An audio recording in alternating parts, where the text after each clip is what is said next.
अहिले हामी चाहिँ रिकेसर जाने क्रममा छौँ र यो बाटो चाहिँ उताबाट टोटापट्टिबाट आउने बाटो भयो भने हजुरहरूको चाहिँ नि यो तल्लो बाटो चाहिँ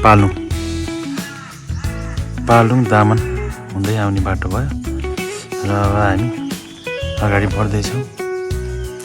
अब यही क्रममा अब यहाँबाट भित्र छिर्ने हुँदै अब पहिलोचोटि हो मेरो, पहिलोचोटि दर्शन गर्न जाँदैछौँ। अब पहिलोचोटि भएको हुनाले अब कति टाइम लाग्छ, के छ, कति टाढा पर्छ, बाटो कस्तो छ भन्ने कुरो पनि अब मेरो पहिलो अनुभव हुन गइरहेको छ। बाटो सिँढी रहेछ, लगभग राम्रै होला। यहाँ डस्टबिन पनि रहेछ, फेरि यहाँ फोहोरहरू अनि बाहिर पनि यत्र देखियो। यसलाई केही अलिक ठुलो डस्टबिन कि अलिक छुट्टै केही व्यवस्था हुनुपर्ने जस्तो मैले देखेँ यहाँनिर चाहिँ। अब यसै तल ओर्लिने क्रम जारी छ। अब अलिकति मेरो टोलीहरू चाहिँ अलिकति अगाडि गइसकेको अवस्था हो। अब फेरि ठाडै उकालो रहेछ। अब उहाँ अगाडि हिँड्दै हुनुहुन्छ सासुआमा दाइ अनि मेरो श्रीमती भरे ठाडै रहेको छ। जङ्गल उत्तिसको रुख होला सायद, उत्तिस लाली गुराँस टन्नै पाउने।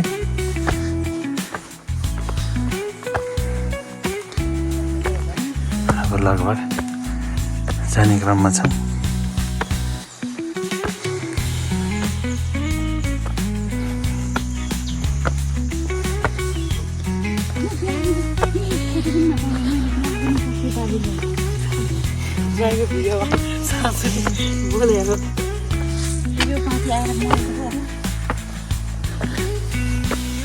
दोस्रोचोटि कि पहिलोचोटि श्रीमतीज्यूको? मेरो सेकेन्ड टाइम।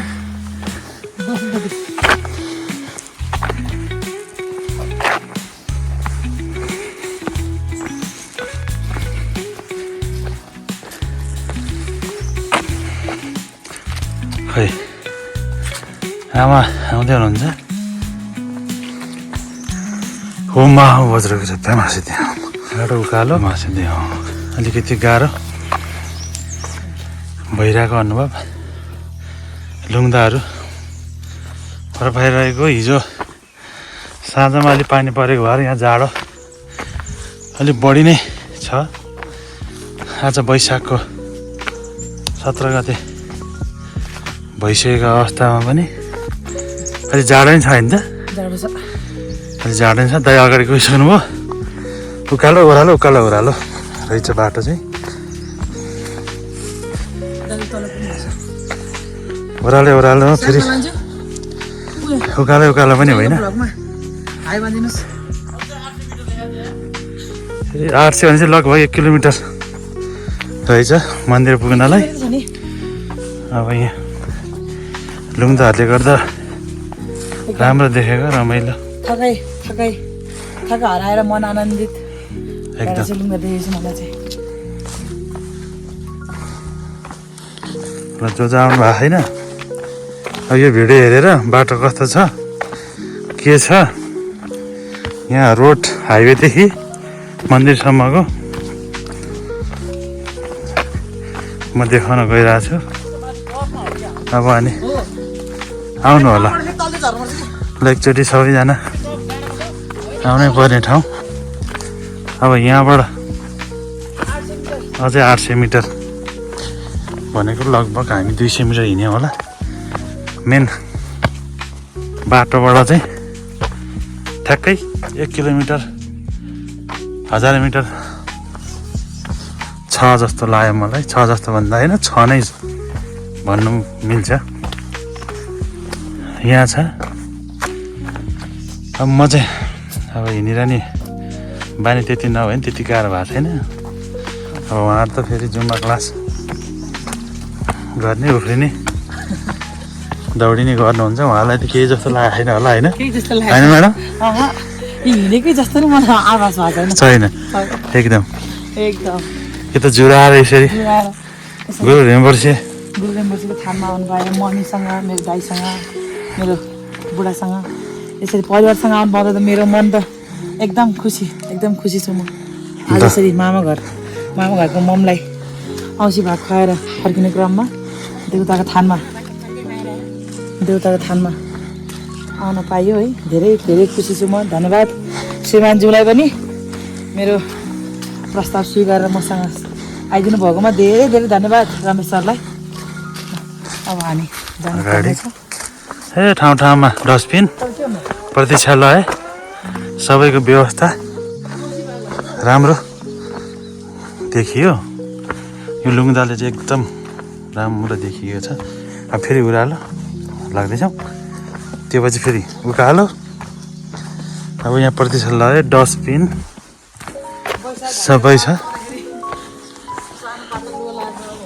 अनि अनि यो के अरे कान्छी हो ओम होइन यहाँ ओम लेखेको रहेछ उहाँ चाहिँ अलिकति यसमा अलिकति बढी ज्ञान छ उहाँलाई होइन ज्ञान छ भन्दा पनि म सिक्ने क्रममै छु उहाँ सिक्ने क्रममै हुनुहुन्छ यहाँ के लेखेको छ जिल्ला पाल्पा रामपुर 3 निवासी स्वर्गीय एकराज ग्यावली तथा तिनका ग्यावली सम्झनामा बनाइदिनु भएको छ ल उहाँहरूलाई धेरै धेरै धन्यवाद पितृको सम्झनामा बनाउनु भएको छ केही गरी पानी परिहाल्यो भने त्यहाँ बस्नलाई एकदम आराम हुने देखियो र अर्को कुरा वैशाखमा भए पनि यहाँ पानी परेको बिहान चाहिँ एकदम जाडो हुने रहेछ त्यही भएर जो यो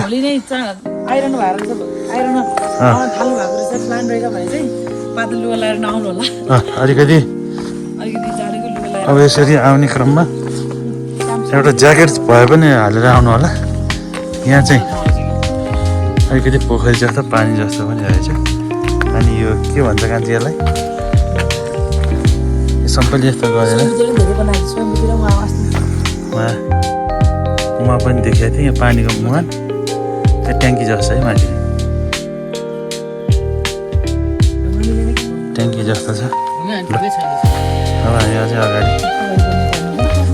जानु पर्ने त्यहाँ सबैले गरे भएर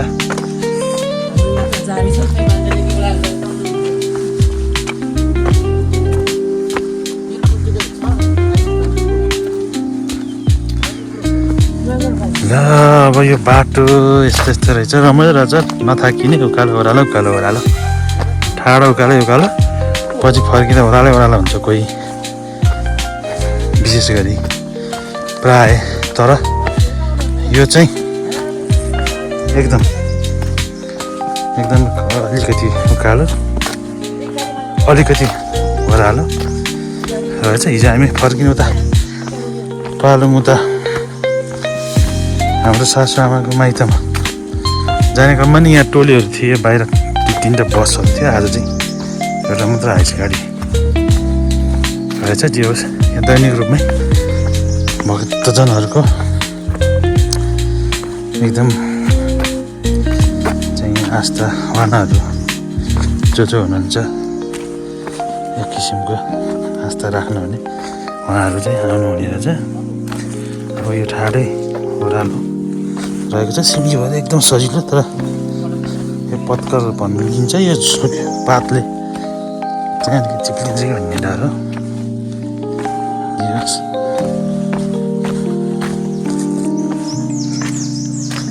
लुम्ताहरू भएर एकदम रमणीय देखिएको छ चिसो एकदम आनन्द आउने ठाउँ अब हामी फेरि अझै ओह्रालो लाग्दैछौँ ओह्रालो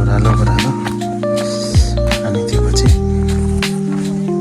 उकालो भएपछि सजिलो हुन्छ उकालो हिँड्दा अलिक गाह्रो भए पनि फेरि ओह्रालो जाँदा अलिक सजिलो हुने हुनाले अलिक सजिलो हुन्छ सकभर म यो बाटो सबै देखाउने कोसिस गर्दैछु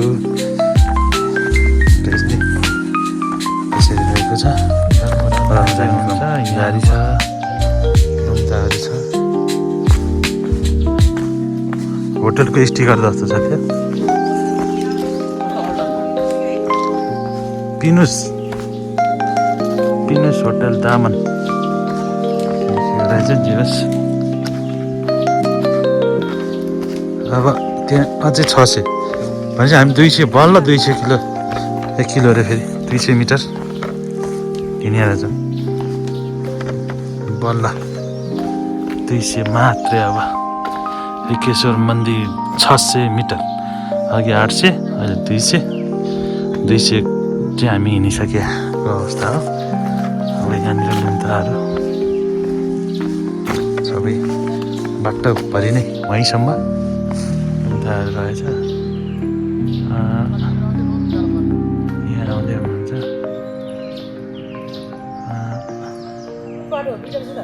हुनुहुन्छ यहाँ बाटो होइन यो भरेको उता नर्मल यहाँ जोडिहाल्छ नि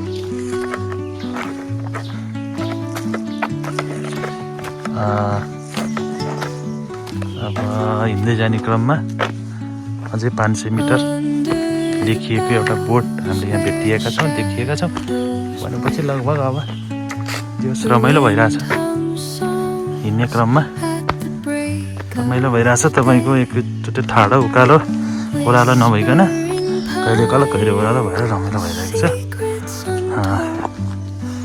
अब म चाहिँ लास्ट परेँ यहाँ अलिअलि कामको फोनहरू पनि आयो फोन रिसिभ गर्दा कुरा गर्दाखेरि चाहिँ म अलिकति लास्टतिर पऱ्यो यहाँनिर हिँड्दै जाने क्रममा त्यहाँ यहाँ बस्नको लागि पनि व्यवस्था रहेछ टक्क थकाइ मार्ने आराम गर्ने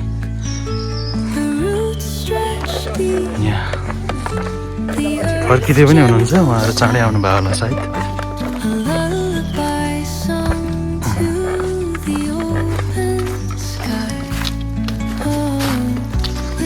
फर्किँदै हुनुहुन्छ हामी जाँदैछौँ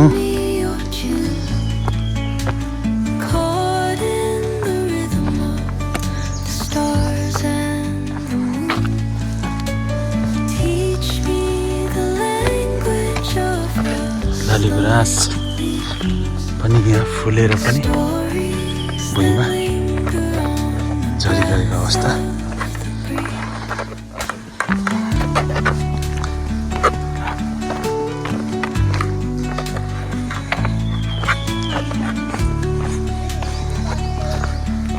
उहाँहरू फर्किँदै हुनुहुन्छ दर्शन गरेर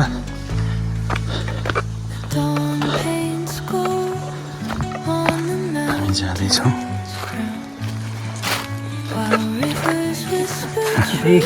हजुर बाटोहरू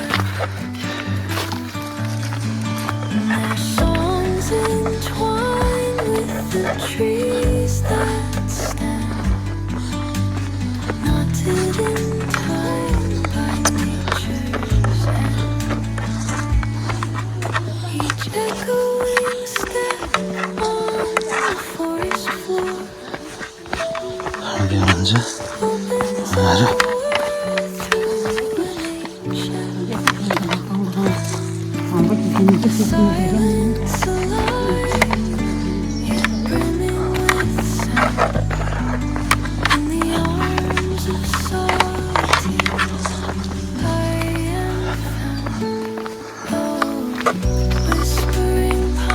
लगभग हामी अब नजिक आइसकेका छौँ अब 200 मिटर मात्र बाँकी र अहिले चाहिँ त्यहाँ निर्माण भइरहेको नयाँ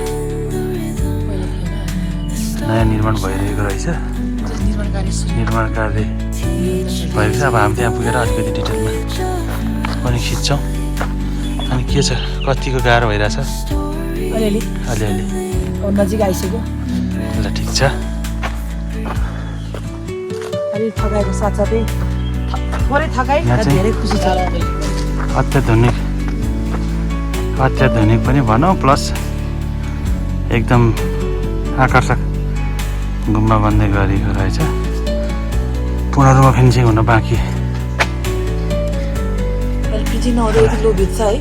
केही समयमा रङरोगन भएपछि राम्रो हुन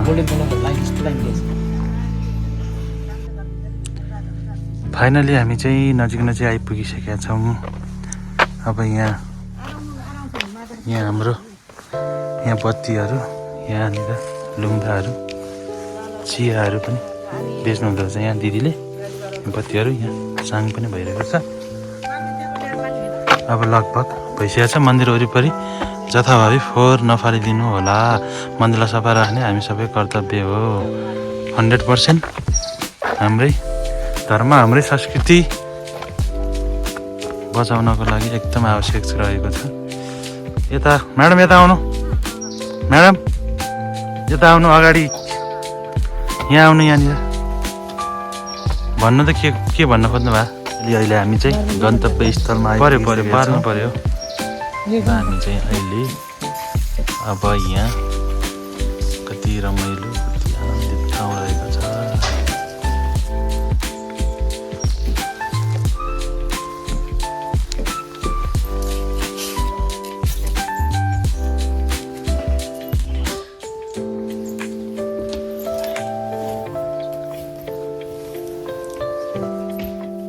चियाको विषयमा के बोल्नुहुन्छ कि हजुरले? चिया खाउँ चाहिँ यसलाई नुन चिया भन्छ दिदी। टिप्टेन चिया, टिप्टेन चिया। उहाँले चाहिँ हुन्छ त्यही किनभने हुन्छ आउनु हुनेलाई मम्मीलाई त हुँदैन फेरि विदाउट कस्ट, पैसा नपर्ने ब्ल्याक छ यहाँ किसिमको सेवाई भनौँ यो जग्गा ठाउँमा। ब्ल्याक कफीदेखि लिएर यहाँ टिप्टेन चिया धेरै पछि खान पाउँदाखेरि मजा आउँछ। थपेर खान चाहिँ पाइन्छ पाइँदैन, पाइन्छ। उहाँले त्यो थपेर खान पाइन्छ अरे, यसले ग्यास्ट्रिक नि गर्दैन। धेरै राम्रो हुन्छ यो। यो त पढ्दाखेरि चाहिने हो नि त। जुन लामा गुरुहरू धेरै पढ्छ नि, खाली पेट हुँदा हुन्छ। अनि यो चाहिँ नुन पनि यसमा बटर नै हुन्छ कि बटर मिसा हुन्छ कि त्यसले चाहिँ थोरैले पनि इनर्जी आउँछ। अनि अलिकति एनर्जेटिक हुन्छ कि भोकलाई बिर्साउने र एनर्जी ध्यान गर्ने, पढ्नेमा अलिकति इनर्जी दिने भएर यो चिया चाहिँ एकदम फेमस। यो चिया चाहिँ एकदम फेमस हो। खाना पर्छ होइन, खाए भने छैन, तर खाएको राम्रो।